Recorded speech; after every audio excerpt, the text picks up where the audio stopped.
el programa Asia Pacífico de la Pontificia Universidad Católica de Valparaíso ha decidido sumarse a las distintas celebraciones de las relaciones diplomáticas con la República de Corea.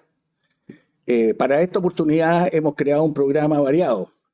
Hoy día nos acompaña el profesor, sociólogo, ejecutivo Álvaro Larraín Garcés, quien ha tenido la oportunidad de trabajar en una firma interesante desde el punto de vista económico y también de la figura, ¿no es cierto?, de su creador, Kim Woo-chong. Eh, Álvaro Larraín se desempeñó como ejecutivo de Daewoo durante 4 o 5 años y le hemos pedido que nos comente y que explore de alguna manera en su memoria cuál fue esta experiencia, ¿no es cierto?, como gerente de este gigante industrial coreano. Álvaro. Muchas gracias, profesor. Para mí es un placer estar aquí y poder aportarle algunos recuerdos de lo que fueron esos años en la dirección de Daewoo. Encantado de poder responderle a las preguntas que a usted le parezca. Eh, el caso de Daewoo, ¿no es cierto? Sin duda es un caso impresionante de destacar, porque Kim Woo-chong, que escribió también un libro respecto a su experiencia como emprendedor y como ejecutivo, tiene muchos elementos importantes que destacan. En tu opinión, Álvaro, ¿cuál crees tú que es el rasgo que más te impresionó del punto de vista de lo que es la dirección? Mira, la dirección de Daewoo, que nosotros vivimos en Chile, tenía características francamente muy marcadas. La primera de ellas, que no es una sorpresa, la sociedad coreana, lo sabemos, es una sociedad altamente jerarquizada y eso no puede sino manifestarse en la dirección y la organización de las empresas. Esa jerarquía hace que la gente entregue todo por su trabajo sin poner objeción alguna a lo que pueda decir su jefe. A modo de ilustración, no es simplemente un argumento. Yo recuerdo haber estado en una oportunidad conversando de manera bastante informal con el jefe número uno de la parte chilena en presencia de algunos empresarios coreanos y tuvimos segundos de no se puede llamar confrontación, pero de cambio de ideas y rápidamente, luego de terminado ese momento, uno de los empresarios me dijo, nunca le discutas a tu jefe. Ese es el concepto de jerarquía. Y naturalmente eso se aplicaba en los negocios. La palabra del jefe no se discute. Otro elemento muy importante y que se notaba de forma francamente evidente, clara, todos los días, es el inmenso esfuerzo personal de cada cual. Un esfuerzo muy probablemente que encuentre sus raíces en la cultura, en bases filosóficas y religiosas, pero el empleado, el ejecutivo, los altos ejecutivos de Daewoo trabajaban, como se dice ahora, 7 días sobre 7, 24 horas sobre 24. Un ejemplo de nuevo, como ilustración, si me permite. Estando yo en Seúl, ciudad a la cual fuimos varias veces a negociar precios y ponernos de acuerdo sobre las políticas de comercialización, observaba yo que en las reuniones que terminaron un poco tarde son las 8 o 9 de la noche, y que tenían que comenzar temprano era 8 de la mañana, habían ejecutivos que no regresaban a sus casas y que de su propio peculio, de su propia billetera, pagaban el hotel para quedarse cerca de las oficinas de la central Daewoo y poder estar a la hora al día siguiente. Y eso se veía porque llegaban con las camisas súper arrugadas. La verdad es que yo noté que llegaban las camisas arrugadas y les pregunté y me explicaron eso. Es decir, un tremendo compromiso, Devoción. devoción y esfuerzo. El tercer elemento que a mí me parece es tremendamente importante, creatividad e innovación. De nuevo, esto suele ser fácil decirlo, pero quisiera ilustrarlo, Fanor, si te parece, con un par de imágenes. Sherman Kim, que fue el fundador, nosotros le llamamos siempre Sherman Kim. No sé cómo se le podría nombrar de otra manera. Su nombre es bien complicado de pronunciarlo en coreano. Para nosotros era más fácil llamarlo Sherman Kim y también Kim Wo-jong. Kim Wo-jong. Teníamos una cierta devoción por él. Bueno, él empezó su carrera profesional repartiendo diarios y ya en ese momento mostró indicios claros de su creatividad y su innovación. Él nos contó en una oportunidad que él, en vez de tocar el timbre en cada casa, entregar el diario y cobrar, invirtió el proceso y lo que hacía era repartía todos los diarios sin cobrar, sin tocar el timbre, con lo cual copaba el mercado porque los otros no llegaban y luego pasaba cobrando. Un segundo ejemplo que a mí siempre me maravilló. Sherman Kim siempre buscó, y fue un poco la filosofía del grupo Daewoo, tomar empresas en mal estado y mejorarlas, en vez de partir de cero. Y a título de ejemplo, hay una planta que se llama la planta de Kunsan, que se hizo sobre el mar, sobre el roquerío del mar. Dos objetivos, claro, producto de esa creatividad innovadora. Uno, costo bajísimo, prácticamente cero. Y segundo, darle a Corea del Sur, que tiene una superficie para la población relativamente limitada, escasa, más terreno. A lo mejor eran 5 o 10 mil metros cuadrados o 20 mil, pero estaba aportando más tierra. Siempre fue esa la posición de Sherman Kim. Entonces, para contestar, aunque lo hice un poquito largo, esta vez lo siento, a la pregunta, ¿qué es lo característico que a mí me impresionó? Era, por un lado, la alta jerarquía, por otro lado, el altísimo compromiso y por otro lado, finalmente, una creatividad innovadora práctica, no teórica. Yo tengo un punto ahí, Álvaro, que destaca, es que teniendo una sociedad altamente jerarquizada y además patriarcal, en general las mujeres no son muchas las gerentes que hay, ¿no es cierto?, en Corea, tampoco en Japón. Lo vimos en el seminario sobre mujeres en Asia, en que los asiáticos, ¿no es cierto?, ven de alguna manera las desconfianzas, ¿no es cierto?, en las ejecutivos mujeres. Aquí hay un punto que me suena, me produce ruido. ¿Cómo es posible obtener innovación? ¿Cómo es posible obtener creatividad teniendo un esquema jerarquizado de jefes en que prácticamente al jefe hay que decirle que sí? O sea, si yo le digo, mire, en vez de hacer esto, ¿por qué no lo hacemos de otra manera? ¿Cómo se acepta a nivel transversal, ¿no es cierto?, esta jerarquía y al mismo tiempo que la base tenga la posibilidad de exponer ideas creativas? Muy cierta la realidad que describes. Por un lado, la creatividad venía en general de arriba. Allá. Rara vez me tocó a mí, puede ser que debido a una visión parcial de los temas, rara vez me tocó ver desde abajo. Ya.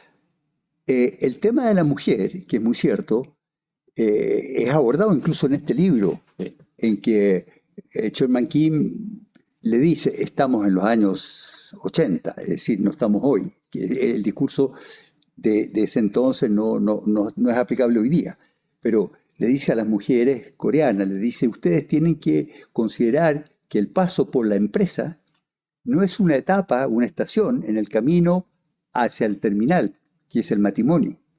Ustedes tienen que ser capaces de cumplir con las obligaciones de mujer y las obligaciones de ejecutivos. Y para eso Daewoo les ofrece, que es lo que propone él, posibilidades de desarrollo permanente.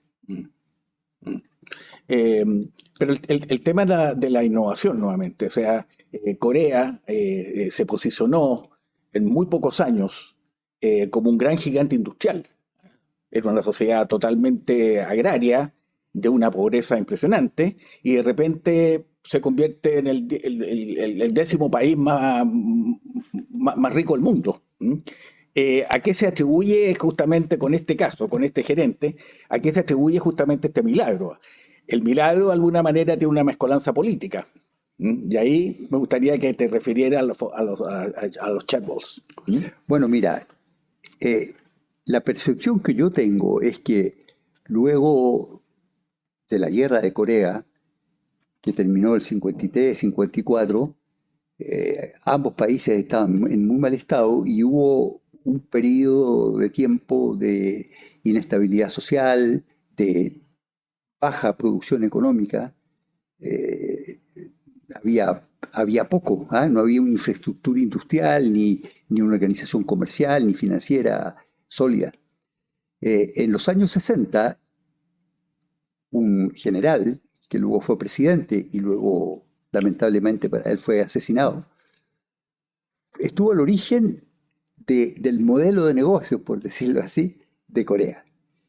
Voy a simplificarlo, porque no soy historiador, pero lo que yo supe o lo que yo leí yendo en esa época a Corea, que me tocó ir muchas veces y conversando con los coreanos, es que el presidente Park llamó a los principales conglomerados económicos, que eran básicamente lo mismo de ahora: Samsung, LG, Lucky Goldstar, Hyundai, también Daewoo, a decirles: vamos a entrar en una política social, en una política pública, que se va a basar en 3 obligaciones del Estado y 3 obligaciones de ustedes. ¿Estamos de acuerdo o no? ¿Y cuáles son sus obligaciones? Sus obligaciones son: uno, volverse al mercado externo. Todo lo que se produzca, todos los servicios que se desarrollen al exterior. ¿Por qué? Porque el mercado coreano es muy pequeño. Bueno, hoy día Corea tiene 50 millones de habitantes. No sé exactamente cuánto tenía en esa época, pero para las ambiciones del presidente Park, eso era muy pequeño. Quería que entraran divisas. Entonces, el primer principio: todo se exporta. Segundo, todo o casi todo se reinvierte. Y se reinvierte en fábricas, en empresas, en productos, y no en investigación necesariamente. Por el lado del Estado, el Estado se comprometió a 3 cosas. Uno, a darles oportunidades de negocio: construcción de infraestructura, obras públicas, etcétera, y subvención financiera para poder tener y hacer y realizar esas inversiones con una capacidad superior a la que podrían tener esos conglomerados. Y la tercera era que, aunque él no lo expresó así, pero se podría entender de la siguiente manera: no ser plantas de producción de productos extranjeros, sino que comprar licencias. Un ejemplo: Daewoo, sus primeros vehículos se los compró íntegramente a General Motors. Y por ejemplo, el primer vehículo de Daewoo que tuvo mucho éxito en Chile, que se llamó en su versión cliente no taxi, Racer, y en su versión cliente taxista, Pointer, que era rigurosamente el mismo automóvil, pero uno pintado de amarillo y negro y el otro pintado de otros colores, con nombres distintos. Es un Opel Rekord dado de baja en Alemania. Lo compraron a un precio muy bajo. Es un poquito más complejo desde el punto de vista académico si uno quisiera entrar en cuál fue la clave, pero la clave está sin duda ahí. Es decir, un acuerdo económico, político, militar, fomentado por un dictador, si podemos usar esa palabra, que hacía que los conglomerados industriales, 5 o 6 de la época, que eran conglomerados industriales no como son hoy, naturalmente, sino que en esa época eran empresas que habían tenido éxito, o señores que habían, familias que habían tenido éxito en ciertas ramas de la actividad, para poder darle alas para volar hacia los mercados extranjeros, para traer productos y fabricar, dicho sea de paso, a un costo extremadamente competitivo, porque la mano de obra era barata y por otro lado estaban prohibidos los sindicatos, no había agitación social, y por otro lado el Estado, y esa es la parte de futuro, poder hacer educación, educar a la gente. Aunque me alargue un poquito, si me lo permite.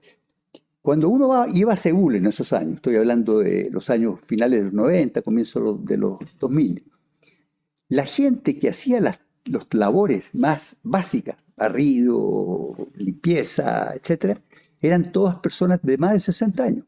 Ahí se veía la política, no tenían educación.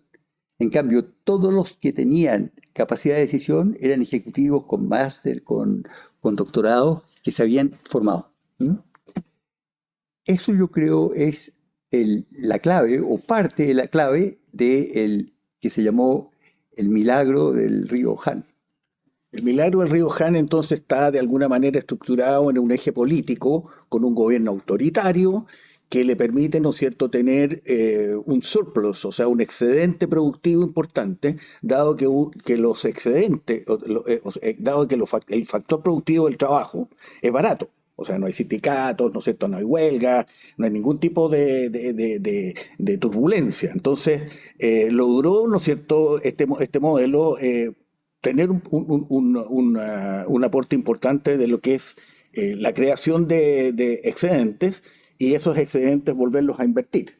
Ahora, un rasgo que tiene, tú le dices a Chief Kim, ¿ah?, que tiene el señor Daewoo, es la capacidad, ¿no es cierto?, de emprender negocios que son tremendamente diferentes.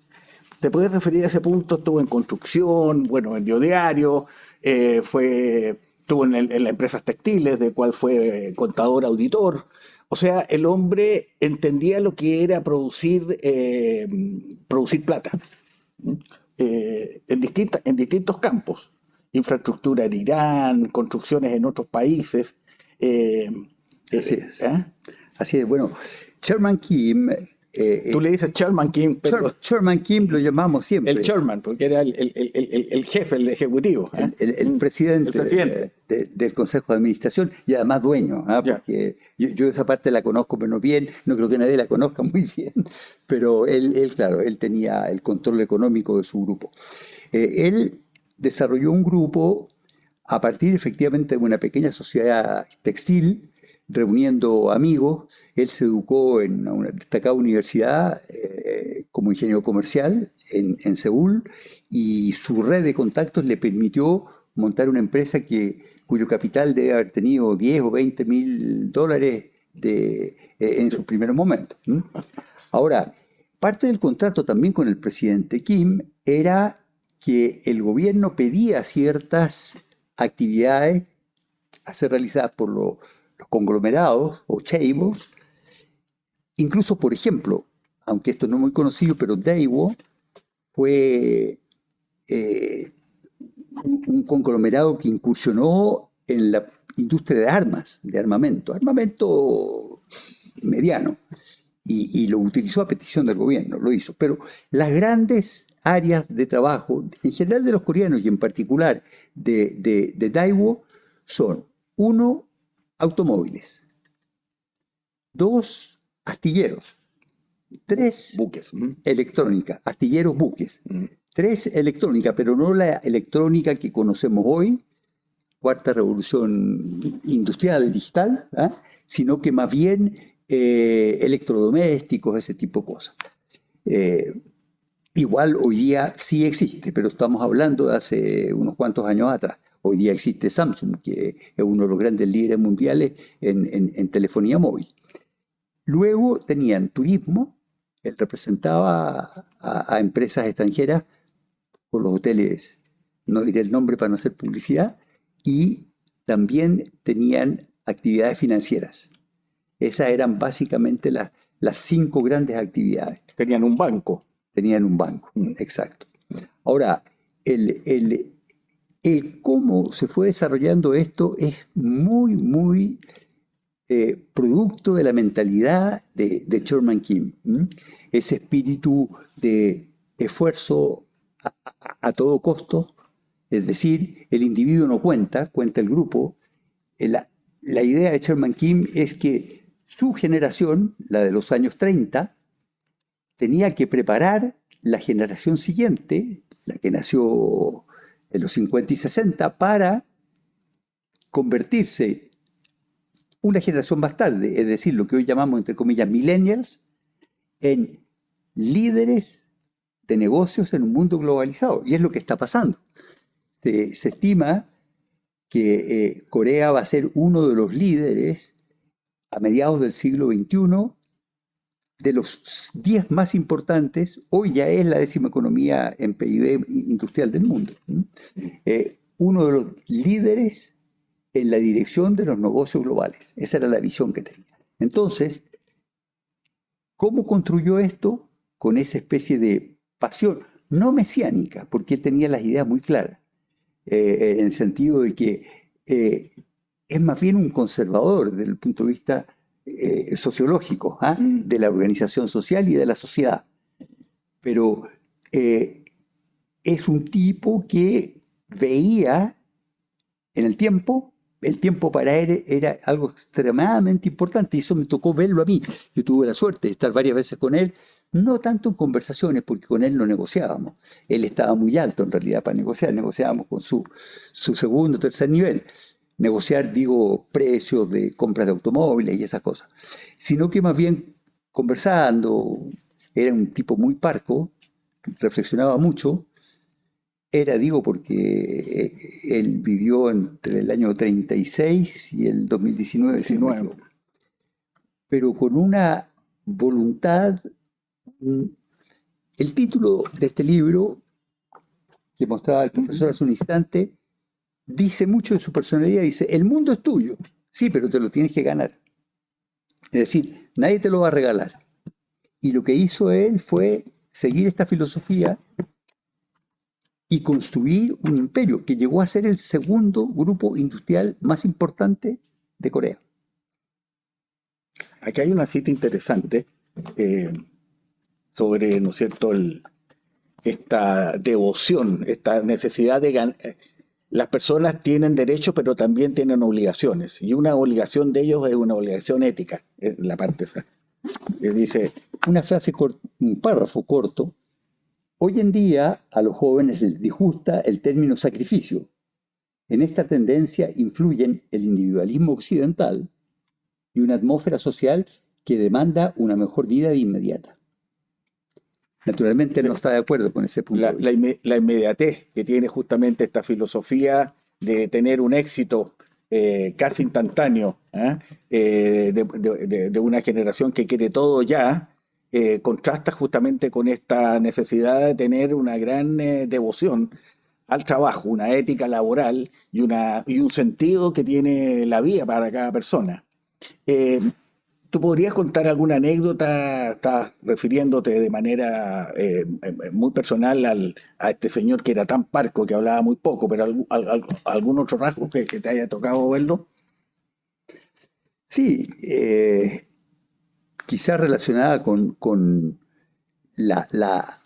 el aura que lo rodeaba y la impresión que causaba en sus Pares, subordinados, allá, pares y soy subordinados. subordinado, ya, Él estaba siempre, aunque físicamente no se hubiese subido en un sitial superior, ya, él estaba flotando por encima de todo. ya.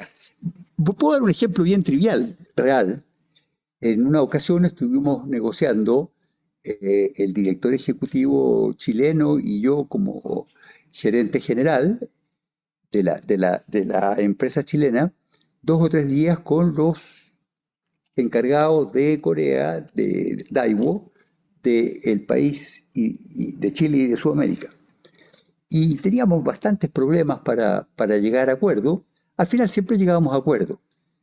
Pero era muy duro, es duro negociar con los coreanos, porque uno cree que son de personalidad o de cultura como los asiáticos, reposados, tranquilos. Son, al contrario, son los latinos de Asia, desde mi punto de vista. Muy agresivos, muy espontáneos, tratan, por supuesto, como su filosofía y religión los induce a no perder la cara, a llevar sus ideas hasta el final o tener retiradas muy elegantes en una negociación o discusión.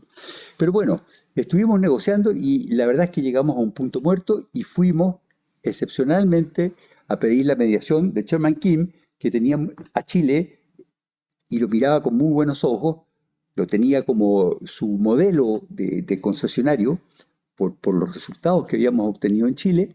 Y recuerdo que se acercó el alto ejecutivo con quien discutíamos y fue una escena bien sorprendente para mí, porque el tipo que había estado muy cortésmente, muy elegantemente discutiendo con nosotros, de pronto asumió una actitud completamente distinta, de pie ante un Chairman Kim sentado a 5 metros, nosotros muy al margen, en que él inclinó la cintura casi 45 grados frente al Sherman, con una libreta pequeñita que le cabía en su mano izquierda y un lápiz en que apuntaba cosas sin mirar al Sherman y iba anotando las instrucciones que le dio él.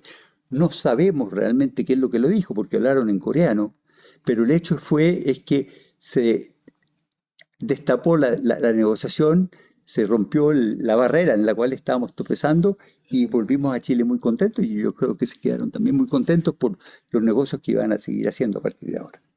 O sea, este Sherman King, este señor Dewo, tal como tú señalas, tenía ese halo de autoridad, ese halo de persona que está al final de toda discusión. O sea, autoridad hasta el final. Exacto, sin emociones casi. Ya. Muy justo, muy sereno, muy racional, aplicando conceptos de una manera impecable y cuando se tenía que decidir, decidiendo en función de un raciocinio muy elaborado, simple pero muy elaborado, muy sólido. Y por otro lado, facilitado por el sitial en cual nosotros mismos, la sociedad, la organización lo había colocado. Es impresionante el énfasis que tú has dado, ¿no es cierto?, que en términos de prioridades, la empresa, el trabajo tiene prioridad sobre la familia en muchos casos. Así Y es. eso hace que probablemente no hay mucha rotación de personal dentro de las empresas. Te tocó grandes salidas de gerentes así, racias, No, ¿no? no. Francamente no. Eso es muy interesante lo que dices, porque son estructuras muy estables justamente por ese compromiso casi religioso, por esa jerarquía muy rígida y por ese proyecto social, colectivo, compartido por todos, que es entregarle a la nueva generación de coreanos un país líder global y lo han conseguido. Porque como decíamos, Corea se sitúa entre los países que va a mediados de este siglo dirigir negocios mundiales. Bueno, la República de Corea durante estos 60 años ha logrado consolidar una serie de empresas y negocios que estaban de alguna manera concentrados en empresas estadounidenses, japonesas y europeas, en el campo de lo que es los autos. Pero en el campo también electrodoméstico, claramente Corea es un gigante y en el campo de las comunicaciones. En la charla que yo voy a dar para justamente conmemorar estos 60 años, aparece un tema que es el gobierno electrónico. Corea es el líder en el mundo en lo que es conectividad. Entonces, es un gigante, ¿no es cierto?, que ahora se está perfilando como un líder en el campo de las comunicaciones. Y respecto al tema de las comunicaciones, ¿cómo era cómo era la comunicación dentro de Evo? ¿Qué nivel tenía? ¿Cómo funcionaban las comunicaciones? Bueno, era de un alto nivel de eficiencia porque dado este nivel muy jerárquico de interacción, se recibían órdenes. Ahora, parte de lo que ya hemos estado diciendo se puede ver en un concepto que tenía Sherman Kim, que decía que él había invertido los horarios de trabajo. No se trabajaba de 9 a 5, sino que de 9 de la mañana a 5 de la tarde, que es lo usual, sino que de 5 de la mañana a 9 de la noche. Por eso él se jactaba un poco de haber hecho en 22 años lo que a cualquier empresa le hubiera costado 44. Entonces, lo que es comunicaciones dentro de la organización eran sumamente eficientes y, curiosamente, ante nosotros, no coreanos, ellos tenían una tremenda voluntad y sentimiento de inmediatez. Ellos mandaban un correo, un fax en la época, no habían celulares, estaban apareciendo los celulares. Yo, que era gerente general de la empresa, tenía un celular. Sí, me acuerdo de tu celular que parecía zapato Tony, una cuestión de este porte. Exactamente. Entonces las comunicaciones eran por fax, ellos nos escribían de noche y era típico ver resend y una frase diciendo, lo envié ayer a las 5 de la tarde y hoy 7 de la mañana no recibo respuesta. Eran muy, muy exigentes en ese sentido. Quiero comentarte las tres barreras que tenemos, ¿no es cierto?, que tenemos con Asia. Ir a Seúl, en términos de kilómetros, son 34, 35 horas de vuelo. O sea, hacemos un vuelo directo. Eh, y esa es una barrera gigante. Ir a Seúl toma 2 días y uno queda con el jet lag y con una serie de disfuncionalidades, desde el sueño, ¿no es cierto?, hasta comer. Esa primera barrera, ¿no es cierto?, que uno podría asumirla que con la aviación que mejore podríamos acortarla, pero sin duda una barrera gigante es la distancia. Una segunda barrera es el idioma. El coreano es un idioma que tiene 28 caracteres, que lo creó un emperador, con un grupo de lingüistas, para diferenciarse de los chinos y de los japoneses. O sea, es un idioma relativamente fácil de aprender, pero es coreano. O sea, entonces, entenderse con coreanos, la lengua franca es el inglés. Entonces, ahí la persona que no habla inglés fluido, ¿no es cierto?, tiene dificultades. Y la tercera a la cual me quiero referir, que tú pudieras desarrollar esto, es la barrera cultural. Los do's y los do nots, las cosas que uno puede hacer y las cosas que no puede hacer. O sea, el hecho, ¿no es cierto?, de ir a Japón, ¿no es cierto?, y decirle cómo estáis, o sea, la gente no se toca, o sea, sería un pésimo gusto que una persona tocara a otra. Eh, y la parte cultural creo que todavía tenemos una gran brecha. Los coreanos los conocemos, ¿no es cierto?, por los electrodomésticos o por los autos, pero no sabemos cómo se dice, cómo funcionan, cuál es el chip que tienen los coreanos. La inmigración coreana a Chile en los últimos 30 años ha sido importante. Han logrado vincularse desde el punto de vista de la comida, del punto de vista, hay unos grupos musicales, jovencitos, ¿no es cierto?, que bailan, pero es difícil entender el chip cultural coreano. ¿Cómo dirías tú que es ese chip? Efectivamente, no son occidentales, eso no cabe la menor duda.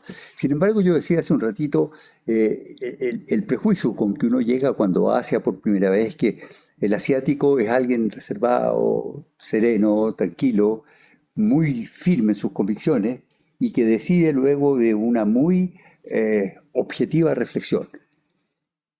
Gran sorpresa con los coreanos. Los coreanos, yo decía, son los latinos de Asia. Esa es la idea un poco frívola que yo me hice. Porque ellos son muy extrovertidos, extremadamente claros. Uno sabe muy bien para dónde van. Reconocen inmediatamente sus errores. Por ejemplo, en el mundo del automóvil nosotros teníamos, por decir, 5 modelos. Cada modelo va en un ciclo de vida. Uno va subiendo, hay que pedir más, otro va bajando, hay que pedir menos. Ellos querían de todos, todo. Pero cuando uno les explicaba eso, a regañadientes, lo aceptaban. Ahora, ¿cómo conversar con los coreanos? Obviamente es como conversar con cualquier otro pueblo del mundo. Lo primero es respetar la diferencia, aunque uno no la conozca bien. Cuando la otra persona siente que la están considerando, pero a un mismo nivel, porque si uno mira de abajo para arriba, la cosa no va a funcionar, pero no va a funcionar nunca, por nadie. Si uno parte respetando y exigiendo que lo respeten a uno con dignidad, es posible ya abrir una primera puerta de conversación más franca. Eh, ¿Cómo es la sociedad coreana hoy? La verdad es que yo no estoy bien situado para emitir ninguna opinión. Es gente alegre, gente muy esforzada, gente que está pensando muy a largo plazo. Choi Kim hace 40 años era un tipo que precedió a la globalidad, a la economía global.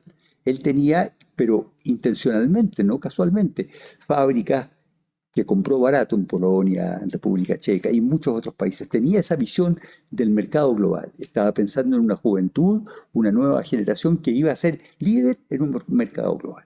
Entonces, yo diría, para cerrar y no seguir abundando en estos temas, que el trabajar con Corea, a pesar de esas barreras idiomáticas y de tiempo, bueno, afortunadamente lo del avión hoy día está reemplazado por, sin ánimo de hacer publicidad, pero por Zoom, por Meet, por todas estas videoconferencias. Nosotros, en un directorio que yo participo, nos hemos ahorrado, calculaba yo, como 100 horas por persona en desplazamiento físico, porque hacemos los directorios por Zoom. Esa barrera probablemente salta, la del idioma no.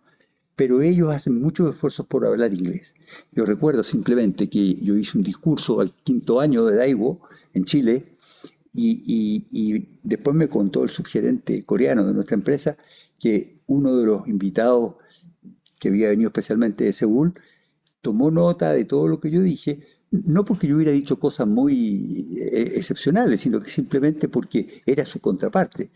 Y su conclusión fue, y se lo dijo, me lo comentó a mí, se lo dijo al subgerente, dijo, tengo que tomar clases de inglés para poder expresarme de igual a igual con mis contrapartes. Listo, Álvaro. Muchas gracias. Esta ha sido una primera parte de nuestra celebración de los 60 años de la relación de Chile con la República de Corea, y creo que la visión que nos ha dado Álvaro, su experiencia de haber trabajado, ¿no es cierto?, en la empresa Daewoo, una empresa que la inició el mismo gerente y la cerró el mismo gerente. Entonces, nos ha dado un poco la visión interior de cómo trabajar en una gran empresa coreana y con un gran visionario, ¿no es cierto?, que fue el Kim Daewoo. Gracias. Muchas gracias a ti. Listo.